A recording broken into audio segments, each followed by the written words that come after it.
Hey YouTube fam, how are you? I wanted to come over and check in. There's really not much to check in on because things are changing every second.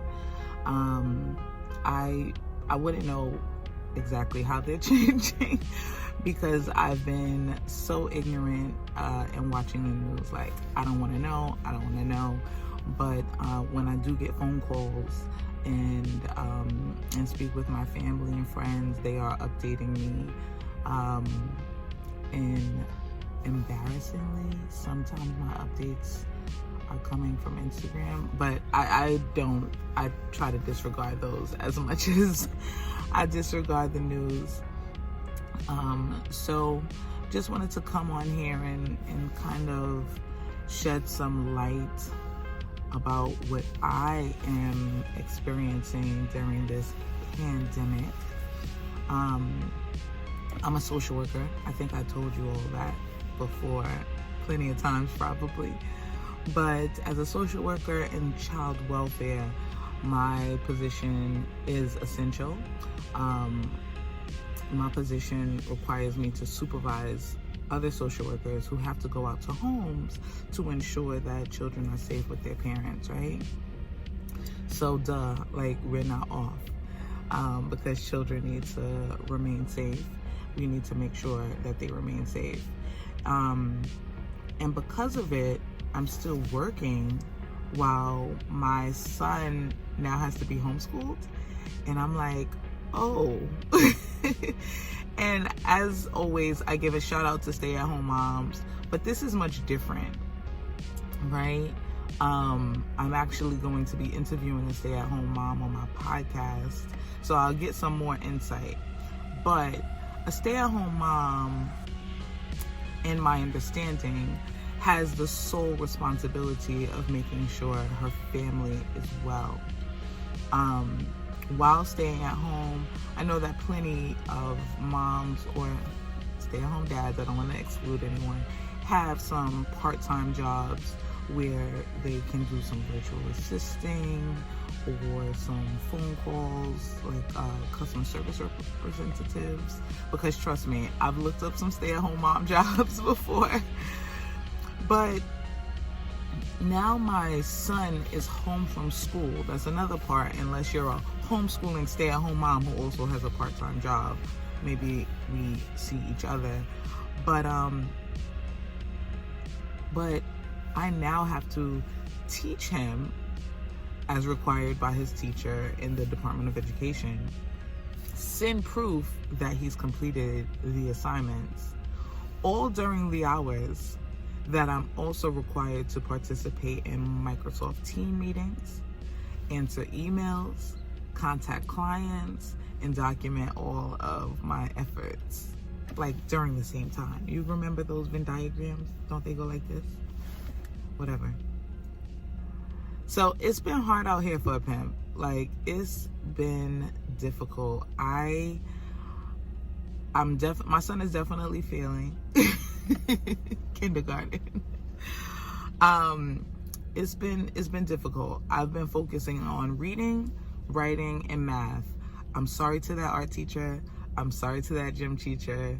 We are not doing the assignments, but we are getting our creativity and our physical activity on, because thankfully we have a backyard. When it's not raining, you can't see right now, but it's raining. When it's not raining, we definitely take advantage of our backyard. Unfortunately, because my dad raised a girl, we never had a basketball hoop. So the shopping cart has turned into a basketball hoop. I've brought my yoga mat out there because I'm doing insanity part-time. And yeah, so let me talk about that a little bit. Like, staying active has been probably the best thing for my son. It hasn't been for me yet because I haven't fallen into a routine. We've woken up at 11 o'clock on some days. first thing I do is make us breakfast and have my coffee, and then I get straight into the work. So unfortunately, it's not the same routine that everyone is like, keep your routine. It's impossible, because after my son is out of school, I let him play and oh my God, he's vegging out on the television because I now have to catch up with my work. So waking up so late, you know, we end up getting into our backyard maybe around 4 or 5 o'clock. But the activity is great that he gets to have maybe 2 hours of just playing. Unfortunately, I have to play as well. I mean, call me Lisa Leslie at this point, because I know how to make 3-pointers. I know how to call. Like, he likes to travel. I don't know if, see, y'all not up on the basketball. Y'all don't even know what I'm talking about. Maybe y'all do. But he loves to travel, and I call it all the time. And then he likes to grab my shirt so that I don't make a point, and that's a foul. So we'd be in there fighting. A 15-point game lasts like an hour. And then I'll go and do my insanity on my yoga mat, because I don't know if you could see, but this is 2-3 chins right here. See that? Anyhow, some people have made me lose hope. No one no one specifically, but school is supposed to resume on April 20th. And because people are not staying in their homes, it's spreading. And I live in New York, which has the highest toll right now of cases or deaths. I can't keep up. And because of that, the school might not resume. So if my son doesn't go to school, then it's very likely that he doesn't get to, you know, see his classmates. And last night he actually shared with me, he said his stomach was hurting. We ordered pizza because I ran out of groceries. That's why I'm in my car. I'm going to Trader Joe's because I haven't shopped in 2 weeks, and we're out now, so I have no choice. But we ordered pizza, and I was wondering if it was the pizza. And he's an old man, he loves tea, so I made tea. And I'm rubbing his stomach, and then he realized, he was like, Mommy, it's actually not my stomach. My heart feels lonely. So I don't know what I'm gonna do. That actually made me sad a little bit just now. But I asked him to explain a little bit more, like, why does his heart feel lonely? You know, Mommy and Daddy are here. And he feels lonely in his heart because he doesn't get to see his best friends. Of course, he has like 10 best friends, which is essentially the whole classroom. But I have to figure out a way to set up some phone time, FaceTimes. I'm going to go into the classroom website and see if anyone wants to FaceTime my son, because they are not going to drive him to drink. Like, oh my God, that makes me feel so sad. And I get it, because I miss my friends too. My own dad, I won't allow in my house. He came to the house and I was like, bottom of the stairs. We're at the top of the stairs. We're at the top of the stairs speaking to him. And my uncle, who takes the train, he stays on the porch. I don't know why he keeps traveling from the Bronx to Brooklyn, because he knows that he's not even getting access inside the house. But yeah, it sucks that, you know, I have to treat my family members like this, and FaceTime is just not enough sometimes for my friends, because you know, it's just not enough. Yeah, it's also like made me very unmotivated and discouraged, because last week I didn't put out an episode. I was bombarded with updates, and I was also thinking, like, who wants to hear the No Kids Allowed podcast at this time? I don't have any updates. And even if I did have updates, I wouldn't want to share those, because that's not what the podcast is about. Like, it should be part of your sanctuary. Come home, take off your bra, take off your wig, run your bath, pour your glass of wine, or just drink from the bottle, it's up to you. And turn on the podcast. You know, take your bath. You know, it's supposed to be relaxing. And the episode before, the very last episode, I think the whole episode, I was like, yo, bruh, we really doing this right now? We really in a apocalypse? You know, just the ignorant things, because duh. But I couldn't do that 2 times in a row.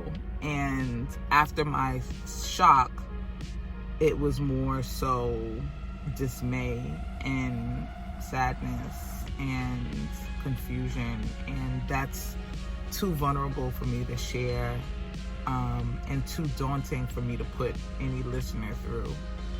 So I'm going to try to make the best of this. Thankfully, there are some Instagram posts that are very encouraging. Other than funny, like, this stuff is hilarious.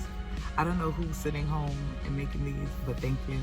Because, like, this smile stays on my face when I'm scrolling.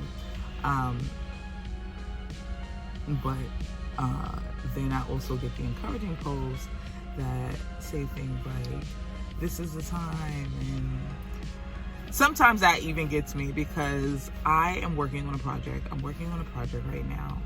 And before Contagion, I used to work on a project, maybe just pull out my computer, type how what I felt like typing.